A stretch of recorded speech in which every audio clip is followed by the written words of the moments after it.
अं, तुम्ही कल्पनाही नाही केली असेल असं एवढं मोठं दुःखाचा डोंगर तुमच्या कुटुंबावर कोसळलेला आहे.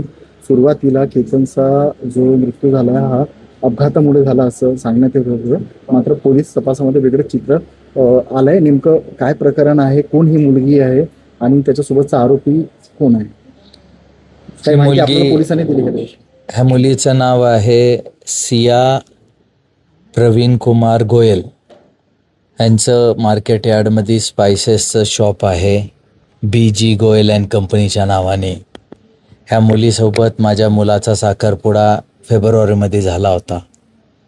त्यानंतर हे 18 तारखेला 19 तारखेला सियाचा वाढदिवस होता म्हणून त्यांनी हट्ट करून, खूप त्याच्यासोबत जिद्द करून त्याला 18 तारखेला आपण प्री बर्थडे म्हणून त्याला तिकडं लोहगड किल्ल्यावर घेऊन घेऊन गेल्यानंतर तिथं वरी गेले. ते वरी गेल्या घरनं माझ्याकडनं इथनं 8:20 तो निघाला होता. 11:15 वाजता आम्हाला कळालं, सियाच्या मम्मीचा फोन आला की तो केतन लोहगड किल्ल्यावरनं खाली दरीत कोसळला.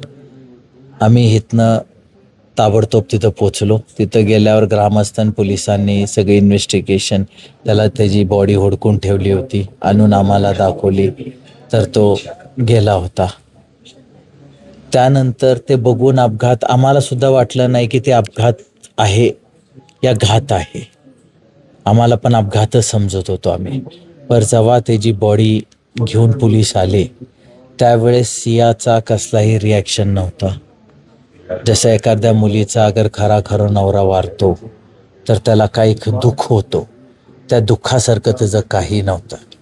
पहिली गोष्ट तिथं थोडी खटकली, पर आम्हाला हॉस्पिटलला जायचं होतं म्हणून आम्ही लक्षात नाही दिला. पर त्यानंतर आम्हाला ग्रामीण पोलीस व तिथले SP श्री संदीप सिंगजी गिलजी यांनी खूप हेल्प केली, खूप मदत केली. त्यांनी ताबडतोब त्याचा तपास लावला सगळ्या गोष्टींचा.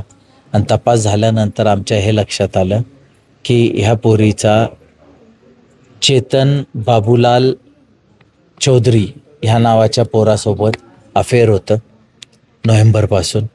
आणि ते अफेअरमध्ये ते बाहेर कुठं हनीमूनला पण गेलते, कुठं बाहेर फिरायला पण गेले होते. आणि तो पोरगा त्यांच्यासोबत 20-30 फूट मागं पुढं चालत होता लोहगड किल्ल्यावरती. आणि वरी जाऊन त्यांच्या दोघांच्या संगनमताने त्यांनी केतनला तिथनं मारून वरनं फेकून दिला. यापूर्वी पण तिनं अशा प्रकारचा प्रयास केतनच्या बाबतीत केलं होतं का, की तो केतनला त्याच्यावर काही डाऊट वगैरे आला होता का, त्याचा पासपोर्ट वगैरे डिस्ट्रॉय केला होता का तिने? पासपोर्टचा असं होतं की त्यांनी प्री वेडिंग शूटिंगसाठी 6 जून रोजी मुंबईतनं इंडोनेशिया बालीसाठी जाणार होते. तिथं जाता जाता हे 4च लोक गाडीमध्ये होते. माझी मुलगी, मुलगा, सियाचा भाऊ साहिल, हे 4ही लोक गाडीत होते. गाडीत बसताना सगळ्यांनी पासपोर्ट चेक केले. एक बॅगमध्ये सगळे passport, currency, credit card, driving licence वगैरे सगळे एकाच पाऊचमध्ये ठेवलं. ते पाऊच गाडीमध्येच होती. हे फूड मॉलला थांबले. फूड मॉलमध्ये हे लक्षात नाही आलं की सिया म्हणली मोबाईल विसरलाय म्हणून एकटीच गाडीत गेली आणि परत आली. तिथनं गेल्यानंतर जेव्हा एअरपोर्टवर पोचले, सगळ्या लोकांचे पासपोर्ट होते, पर केतनचा हा पासपोर्ट तिथं मिसप्लेस होता. तर असं वाटलं की तो कुठं पडला असेल का. त्यांनी हुडकायची कोशिश केली, कुठंही सापडला नाही मग पासपोर्ट. त्याच्यामुळे ते रिटर्न आले. रिटर्न आल्यानंतर त्यांनी 3-4 दिवशी परत वापस त्याच्या संगत राडा घातला, भांडणं केली की आपल्याला लोहगडला जायचं. आणि त्यानंतर पुन्हा ते 14 जून 2026 परत लोहगडला गेली. त्यावेळेस ते दोघं एकटेच होते. त्यांनी वापस त्याच ठिकाणावरती केतनला धक्का मारल्यानंतर केतन असा मागं सरकला. मागं त्याला एक झुडप हातात लागलं. ते झुडपाला धरून तो वाचला गेला. जसा वाचला त्याला शुद्धी असं समजायला लागलं की आपण धक्का मारला आणि वाचलोय. तर त्यांनी लगेच हल्ला केला की साप आला. आणि त्याला जाऊन मिठी मारली आणि असं वाटलं की खरंच साप आलता म्हणून ह्याने त्याला धक्का दिला आणि तो वाचला गेला. पण ते घटना मला कळत आली आहे की त्यांनी त्यावेळेस खून करायची कोशिश केली. एकूणच म्हणजे हा जो दोघांचा जो लग्न होणार होता, हा घरच्यांच्या संमतीनं होणार होता, प्रेमविवाह होता का? की याच्यामध्ये तिच्या अशा अफेअरविषयी तुमच्या कुटुंबियाला किंवा तुमच्या काही परिजनांना काही माहिती होती का? हा अरेंज मॅरेज होती. आमच्या सगळ्या कुटुंबाच्या दोघांच्या सहमतीनं हे विवाद ठरलं होतं. आम्हाला कुणालाच आमच्या मुलाच्या बाजूला कुणालाच माहिती नव्हतं. पर आज आमच्या हे लक्षात येतंय की त्यांच्या मुलीचे ही जी चालचलन आहेत, ते जे बाहेर जी काय अफेअर आहेत या जे काय भानगडी आहेत, आणि मला असं वाटतंय की ती एकच नाही आहेत, अजून भरपूर आहेत. ते सगळे त्यांच्या पूर्ण परिवाराला माहीत होतं. आणि माहीत असताना मुद्दामून त्यांनी की बाबा चला हे सगळे बंद होतील आणि यांना माहीत नाही तर यांच्या संगत लग्न करून देण्यासाठी आम्हाला फसवण्याचा पूर्ण डाव ठेवला होता.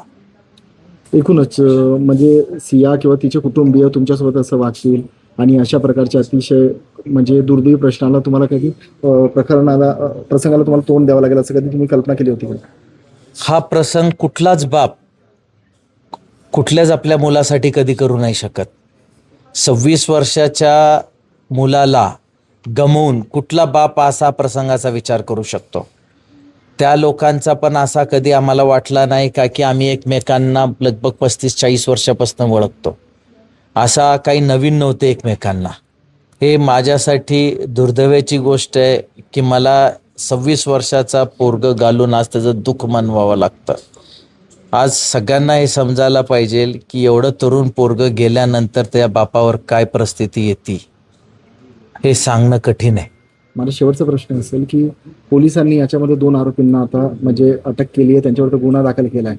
मात्र ह्या पार्श्वभूमीला जे लोक तिच्या घरच्या लोकांनाही माहिती होती त्यांना काही सहआरोपी करण्याची मागणी तुमच्या कुटुंबियांच्या वतीनं करण्यात येणार आहे का? मी ऑलरेडी इन्व्हेस्टिगेशन ऑफिसर व बाकीच्या ऑफिसरांना रिक्वेस्ट केली आहे की तुम्ही आता सध्या ही 2च आरोपी जे तिथं जाग्यावर होते त्यांना केलं आहे. पण माझा असा विचारधारणा आहे की हा कट मागे अजून पण त्यांच्या परिवारमधल्या काही लोकांचा हात आहे. जसं काही संस्कार पहिल्यापासनं आज 20 वर्षाच्या मुलीच्या हे संस्कार कसे येतील की त्यांनी कुणाला मारायला पाहिजे,